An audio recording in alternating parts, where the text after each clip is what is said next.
আল্লাহ তাআলা ডেকে বলেন, বান্দারে, লিল্লাযীনা তাকাউ ইনদা রাব্বিহিম জান্নাত। বান্দা, তোমাদের মধ্যে যারা মুত্তাকি হবে, যারা তাকওয়াবান হবে, ইনদা রাব্বিহিম জান্নাত, তাদের জন্য তাদের রবের নিকটে রয়েছে জান্নাত। কেমন জান্নাত? তাজরি মিন তাহতিহাল আনহার। জান্নাত তো দিবে নাকি? তো এই জান্নাতটা কেমন হবে?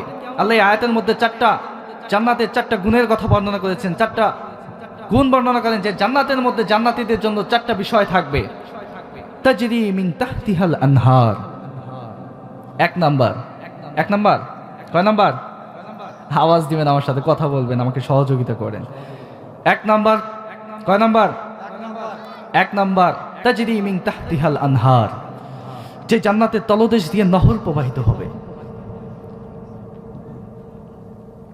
নাম্বার দুই, খালিদিনা ফিহা, যারা জান্নাতি হবে তাদের সর্বদা সেই জান্নাতে থাকার অনুমতি থাকবে, কখনোই তাদের জান্নাত থেকে বের করা হবে না। এই যে দুনিয়ার মধ্যে আসি, কিছুদিন পরে চলে যাব, কার হায়াত কখন কেউ বলতে পারে না।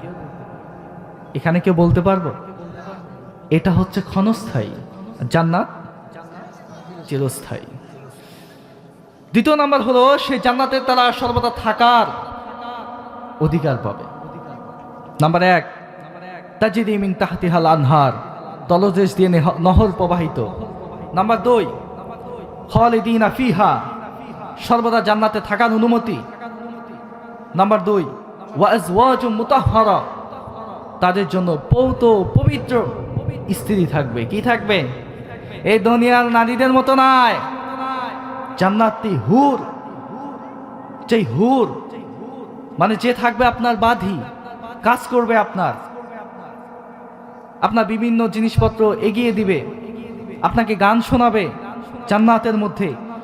তাদের বর্ণনা দিতে গিয়ে রাসূল বলেন যে তাদের মুখের যদি একটু লালা যদি দুনিয়ার সমুদ্রের মধ্যে পড়ে যেত, তাহলে পৃথিবীর সমুদ্রের সব পানি মিষ্ট হয়ে যেত। আর আওয়াজ দিয়ে বলেন সুবহানাল্লাহ। এই হুরগুলো আমাদেরকে আল্লাহ দিবে, এরা হবে আমাদের বাঁধি, যারা আমাদের কাজ করবে। এদের রাসূল আরো বলেন যে এদের শরীর থেকে এত চমৎকার নূর প্রকাশ পাবে যে দুনিয়ায় যদি তাদের যেই শাড়ি থাকবে, এই শাড়ির যদি একটু কণা যদি দুনিয়ার মধ্যে বের করে দেওয়া হতো, তাহলে সারা জীবনের জন্য কিয়ামত পর্যন্ত সূর্যের আলো নিভে যেত। এত নূর থাকবে। তো আমরা সেই জান্নাতে যেতে চাই কি চাই না? এটা ছিল নাম্বার 3। এবার আসুন নাম্বার 4, ওয়ারিদওয়ানুম মিনাল্লাহ। নাম্বার 4 হলো, যারা জান্নাতবাসী হবে তাদের জন্য থাকবে আল্লাহর সন্তুষ্টি। এইটার মতো আর বড় কিছু হয় না। কারণ আমরা দুনিয়াতে নামাজ পড়ি, রোজা রাখি, হজ করি, যাকাত দেই, সব কিছু একজনের জন্য। তিনি কে? এটা আল্লাহর সন্তুষ্টির জন্য। আর আল্লাহর সন্তুষ্টি যে অর্জন করতে পারবে সেই জান্নাত। সুতরাং জান্নাতবাসী যারা হবে তাদের জন্য এই আল্লাহ তাআলা এই 4টা বিষয় তাদেরকে দিবেন। সুতরাং তো জান্নাতে হওয়ার জন্য শর্ত থাকবে, কি হতে হবে? মুত্তাকি। আওয়াজ দিয়ে বলেন, আজকে আওয়াজ মুখস্থ করে যেতে হবে। পারবেন তো ইনশাআল্লাহ? জান্নাতবাসী হওয়ার জন্য আমাদেরকে কি হতে হবে? মুত্তাকি হতে হবে। এই জন্য আল্লাহ কত সুন্দর করে বলে দিয়েছেন, লিল্লাযীনা তাকাউ ইনদা রাব্বিহিম জান্নাত। মুত্তাকিদের জন্যই জান্নাত। মুত্তাকি কারা? যারা আল্লাহকে ভয় করে, নিশিতে হোক প্রহরে হোক সর্বদা আল্লাহর ভয় অন্তরের মধ্যে থাকবে। কার ভয়? আল্লাহর ভয় অন্তরের মধ্যে রাখতে হবে। আল্লাহর ভয় কিভাবে আমরা আনবো? আল্লাহ বলেন যে বান্দা কেমন ভয় আমাকে করবে? ইয়া আইয়ুহাল্লাযীনা আমানুত্তাকুল্লাহ, হাক্কা তুকাতিহি ওয়া লা তামুতুন্না ইল্লা ওয়া আনতুম মুসলিমুন। আল্লাহু আকবার। আল্লাহ বলেন, হে ঈমানদাররা, ইয়া আইয়ুহাল্লাযীনা আমানু ইত্তাকুল্লাহ, তোমরা আল্লাহকে ভয় করো। কেমন ভয়? হ্যাঁ, মুরব্বী আগেই মুখস্থ। ভয় করার মতো ভয় করতে হবে। কেমন ভয়? এখন যদি আমি ধরেন আমি একটা জনশূন্য এলাকায় গেলাম, যাওয়ার পরে ধরেন এখন আজান দিয়েছে, নামাজের রক্ত হয়ে গিয়েছে, আমি নামাজ পড়লাম না। চিন্তা করলাম এখানে কেউ দেখে না, আসলে তো তাই, কেউ দেখবে?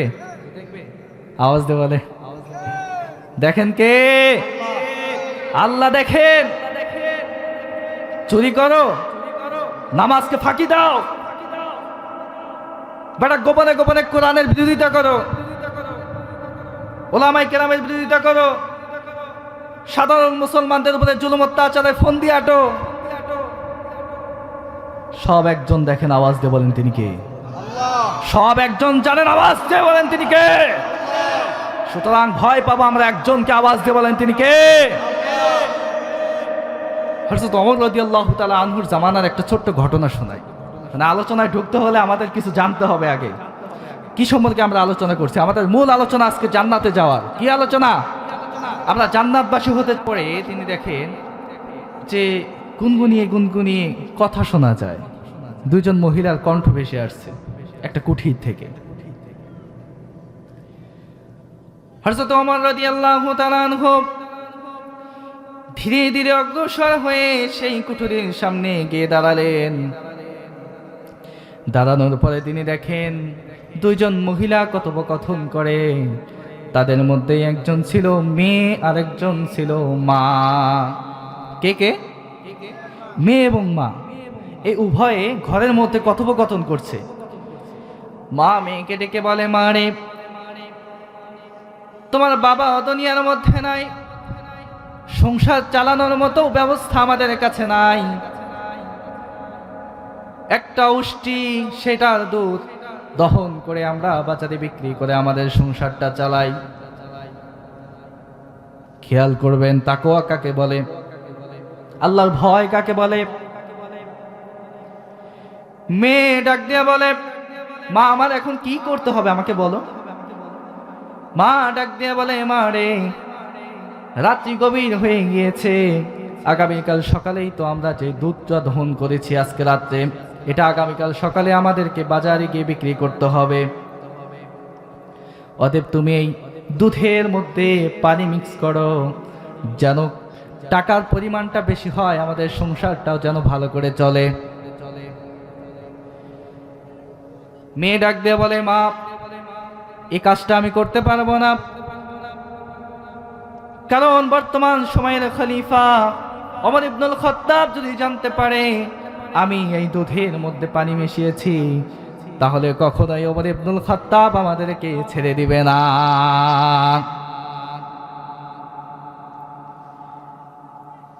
কেউ অন্যায় করলে তাকে ওমর রাদিয়াল্লাহু তাআলা আনহু ছাড় দিতেন না। বিচারের ক্ষেত্রে এত কঠোর ছিলেন, হে আমাদের বর্তমান সময়ে বিচারকদের মতো না। বোঝেন, টাকা হলে অপরাধী মাপ পেয়ে যায়, আর যে নির্দোষ সে জেলে গিয়ে বছরের পর বছর অতিবাহিত করে, তার কোনো হিসাব হয় না। আফসোস, এরকম ছিলেন না। তিনি শুধু রাষ্ট্র পরিচালকই ছিলেন না, তিনি ছিলেন একজন বিচারক। কিন্তু আমাদের রাষ্ট্র পরিচালক তো দূরের কথা, ছোট ছোট চামচা, ওদের যে পরিস্থিতি টাকা খাওয়ার, কেউ যদি মানে এখানে যদি কেউ আপনারা কেস থানার কোনো ঝামেলার মধ্যে মানে যদি কেউ পড়ে থাকেন, সেই জানেন যে এই জায়গায় কত প্যারা, কত ভোগান্তি। কিন্তু ওমর রাদিয়াল্লাহু তাআলা আনহু বিচার এরকম ছিল না। তাকে সংবাদ দেওয়া হলো আপনার সন্তান জেনা করেছে, নিজের সন্তানকেও বেতের আঘাত দিতে ওমর রাদিয়াল্লাহু তাআলা আনহু দ্বিধাগ্রস্ত হন নাই, আঘাত করতে করতে সন্তানকে শহীদ করে ফেলেছেন। তার শাস্তি ছিল এটা। ওমর রাদিয়াল্লাহু তাআলা আনহু মা মেয়ের কথোপকথন শুনে এবার মা ডেকে বলে, মা রে, গভীর রাত, ওমর রাদিয়াল্লাহু তাআলা আনহু খলিফা, সে তো আজকে আমাদেরকে দেখবে না, এ রাত্রে তো সে আমাদের এখানে আসবেও না, সুতরাং তুমি পানি মিক্স করো, সমস্যা নাই, আমাদের সংসারটা ভালো করে চলতে হবে। মেয়ে ডাক দেয়া বলে, মা,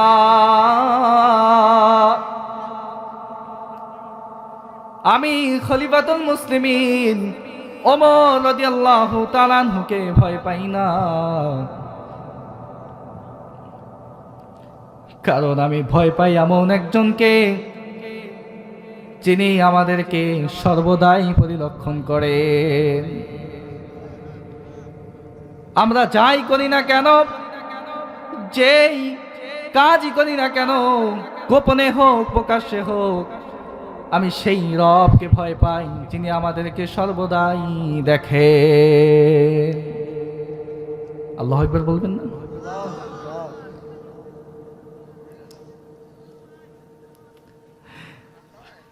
তাকওয়া কাকে বলে? আল্লাহর ভয় কাকে বলে? মা মেয়ে কথোপকথন হচ্ছে, মা মেয়েকে বলছে কেউ দেখছে না, এই খলিফাতুল মুসলিমিনও দেখছে না, আমি আর তুই তো এইখানে, পানি মিক্স কর। মেয়ে বলে, খলিফাতুল মুসলিমিন না দেখলে কি হবে, যিনি আমাকে দেখছেন খলিফাতুল মুসলিমিন, হয়তো আমি তার হাত থেকে বেঁচে যেতে পারবো, সম্ভাবনা আছে, কিন্তু আমি আজকের এই অপরাধ করার কারণে আমি একজনের হাত থেকে বাঁচতে পারবো না। আওয়াজ দিয়ে বলেন তিনি কে?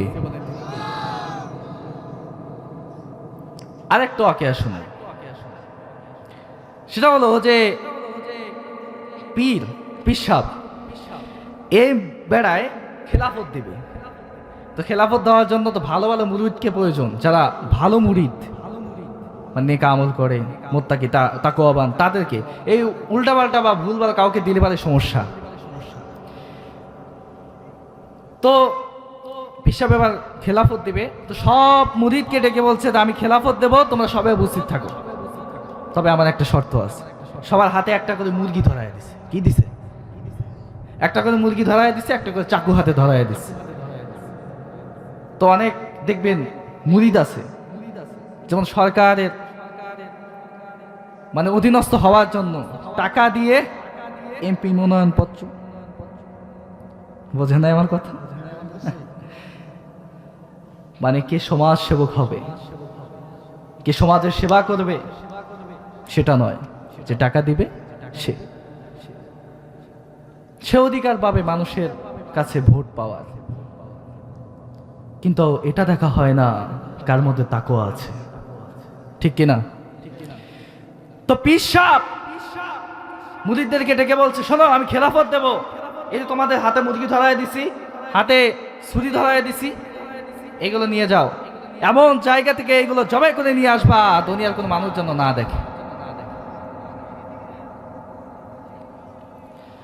এবার কি করছে? সব চলে গেছে নীরবে, কেউ গেছে পাহাড়ে, কেউ গেছে জঙ্গলে, কেউ গেছে ঘরের মধ্যে, কেউ গেছে টয়লেটের মধ্যে, মানে সবাই সবার মতো আড়াল করে জবাই করে নিয়ে আসছে। এবার পীর সাহেব কয়, তোমরা সবাই জবাই করছো, কিন্তু এই তোমার হাতে তাজা মুরগি কিনলে জবাই করো না কেন? এই কাহিনীটা এই জায়গায়। এবার ওই মুদির ডাক দিয়ে কয়, হুজুর, আপনি তো বলছেন যে এমন জায়গা থেকে জবাই করে আনার জন্য যেই জায়গায় কোনো মানুষ দেখবে না, কেউ দেখতে পাবে না। আমি ঘরের মধ্যে গিয়েছি, ঘর আটকে দিয়ে আমি দেখি সেখানেও আমাকে একজন দেখছেন। আওয়াজ দিয়ে বলেন সুবহানাল্লাহ। আমি জঙ্গলে গিয়েছি, জঙ্গলে যাওয়ার পরেও দেখি আমাকে একজন দেখে। আমি পাহাড়ে গিয়েছি, পাহাড়ে যাওয়ার পরেও দেখি আমাকে একজন দেখে।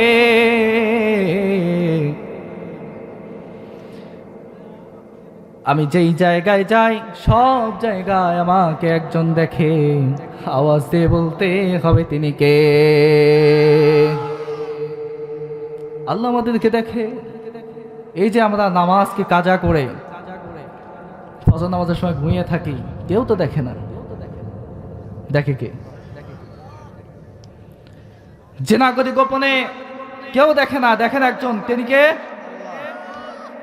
সুদের টাকা লেনদেন করি, কোনো মানুষ জানে না। আমি অন্য গ্রামের মানুষের সাথে লেনদেন করি, আমার এলাকার মানুষ জানে না যে আমি সুদখোর, কিন্তু সম্মানিত মানুষের আসনে আমি একজন। আছে না নাই? মেলা আছে। কিন্তু আমার অন্তরের মধ্যে আল্লাহর ভয় থাকে না যে আমাকে একজন দেখছেন। সুতরাং সর্বোপরি একটা কথাই, তাকওয়া অর্থ হলো আল্লাহর ভয় অন্তরের মধ্যে স্থাপন করা। কি করা? তো আমাদের আলোচনা হলো যে আমরা জান্নাতবাসী হতে চাই। এই জান্নাতবাসী হওয়ার জন্য হতে হবে মুত্তাকি। তো এই মুত্তাকিটা কারা? আল্লাহকে ভয় করে। তবে এই মুত্তাকিদের সিফাত আল্লাহ তাআলা সূরা বাকারার 2 নম্বর আয়াত থেকে 4 নম্বর আয়াত পর্যন্ত সুন্দরভাবে বর্ণনা করে দিয়েছেন। কারণ এই কিতাবটা আল্লাহ তাআলা নাজিল করেছেন মানুষের জন্য, মানুষের হেদায়েতের জন্য। সুতরাং মুত্তাকিদের পরিচয় আল্লাহ তাআলা এই কোরআন যাদের জন্য নাজিল করেছেন তাদের মাধ্যমে দিয়ে দিয়েছেন। আল্লাহ তাআলা একেবারে কোরআনুল কারীমের শুরু সূরা বাকারা, সূরা বাকারার মধ্যে বলেন, আলিফ লাম মিম যালিকাল কিতাবু লা রাইবা ফীহি হুদাল লিল মুত্তাকিন। আমি আল্লাহ দুনিয়ার মধ্যে কোরআনকে নাজিল করেছি। আমি আল্লাহ দুনিয়ার মধ্যে কোরআনকে নাজিল করেছি। দুনিয়ার সব মানুষ কোরআন দিয়ে উপকৃত হতে পারবে না, শুধু একটা দল কোরআন দিয়ে উপকৃত হতে পারবে। আওয়াজ দিয়ে বলেন তো তারা কারা? আওয়াজ কই? কারা কারা? মুত্তাকি। কারা? এইখানে মুত্তাকি। কোরআন থেকে হেদায়েত প্রাপ্ত হতে হলেও আমাদেরকে মুত্তাকি হতে হবে, আল্লাহর ভয় রাখতে হবে। সুতরাং যারা কোরআন মানে না, কোরআনকে ভালোবাসে না, ওরা কখনোই মুত্তাকি হতে পারবে না। সুতরাং যারা কোরআনকে বেঁধে রেখে রাষ্ট্রের মধ্যে হুকুমতকে বাস্তবায়ন করতে চায়, পশ্চিমা রাজনীতি, পশ্চিমা মন গড়া যে গণতন্ত্রের যে সুতোই গাথা তারা নীতিমালাগুলো আমাদের সামনে উপস্থাপন করতে চায়, ওটা দিয়ে কখনোই এই দেশের মধ্যে শান্তি সুখ আসতে পারে না। এই কোরআনকে যারা ভালোবাসবে, কোরআন দিয়ে যারা রাষ্ট্র পরিচালনা করবে, তারাই হবে সেই মুত্তাকিদের মধ্যে অন্তর্ভুক্ত। আর আমরা তাদেরকেই চাই, ঠিক কিনা? আওয়াজ দিয়ে বলেন। এবার আমাকে আর একটা জিনিস সহযোগিতা করেন, এখানে কি কোনো রাজনীতির কথা হচ্ছে?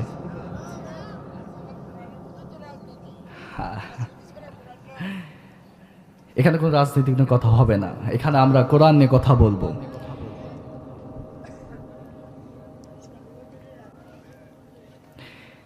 তো আল্লাহ বলছেন যে কোরআন হেদায়েত প্রাপ্ত কাদের জন্য? হুদাল লিল মুত্তাকিন, যারা মুত্তাকি হবে তাদের জন্য। সুতরাং আমরা মুত্তাকি হতে পারলে কোরআন আমাদের জন্য হেদায়েত প্রাপ্ত হবে, আমাদেরকে আলোর দিশা দেখাবে। আর আলোর দিশা যখন দেখাবে, মুত্তাকি হয়ে যাব, আমরা পেয়ে যাব জান্নাত। সুবহানাল্লাহ বলেন। তো আল্লাহ তাআলা বলেন এই মুত্তাকিদের সিফাত আল্লাহ তাআলা বর্ণনা করেন। মুত্তাকিদের 5টা সিফাত থাকতে হবে। যাদের মধ্যে 5টা সিফাত থাকবে তারাই হবে মুত্তাকি। কয়টা? 5টা সিফাত।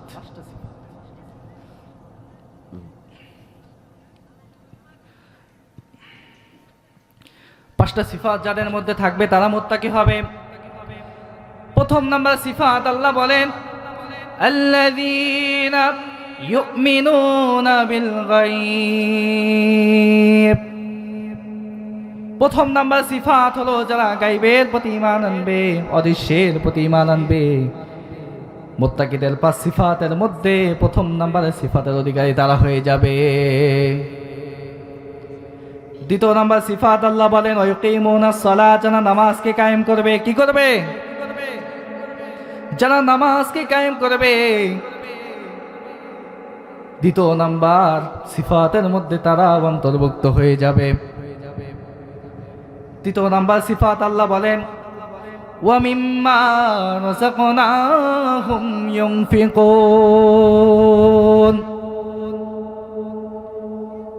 আমি তাদেরকে যেই রিজিক দিয়েছি, আমার বান্দাদেরকে যেই রিজিক দিয়েছি, এই রিজিকের মধ্যে থেকে তারা আমি আল্লাহর রাস্তায় তারা খরচ করবে। এটা হবে মুত্তাকিদের তৃতীয় নাম্বার সিফাত। কয় নাম্বার? তৃতীয় নাম্বার সিফাত হবে আল্লাহর পক্ষ থেকে দেওয়া যে রিজিক, এই রিজিক থেকে আল্লাহর রাস্তায় খরচ করতে হবে। চতুর্থ নাম্বার সিফাত আল্লাহ তাআলা বলেন নবী হে, আপনার উপরে যেই কিতাব আমি নাজিল করেছি, ওয়াল্লাযীনা ইউমিনুনা বিমা উনজিলা ইলাইকা ওয়া মা উনজিলা মিন ক্বাবলিক। মুত্তাকিদের চতুর্থ নম্বরের সিফাত হলো আমি আল্লাহ তাদের আপনার উপরে যেই কিতাব নাজিল করেছি নবী হে, আপনার সেই কিতাবের উপরেও তারা ঈমান আনবে। শুধু তাই নয়, আপনার কিতাবের উপরেই নয়, এই কোরআনের উপরেই নয়, বরং আমি ইতিপূর্বে যেই নবীদের উপরে কিতাব নাজিল করেছি, তাওরাত নাজিল করেছি, জাবুর নাজিল করেছি, এগুলো সবগুলোর উপরেই তারা ঈমান আনবে। পঞ্চম নাম্বার সিফাত আল্লাহ বলেন ওয়াবিল আখিরাতি হুম ইউকিনুন।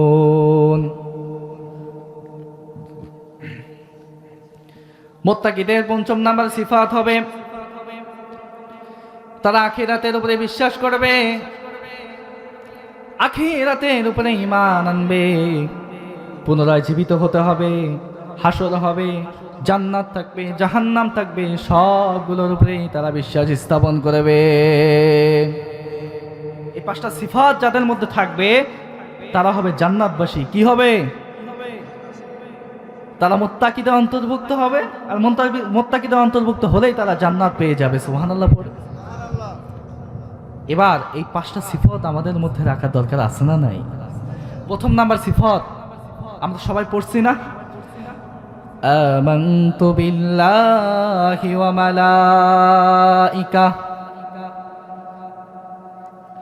মালাইকাতিহি ওয়া কুতুবিহি ওয়া রাসূলিহি ওয়াল ইয়াউমিল আখির ওয়াল কদরি খাইরিহি ওয়া শাররিহি মিনাল্লাহি তাআলা ওয়াল বা'থি বা'দাল মাউত।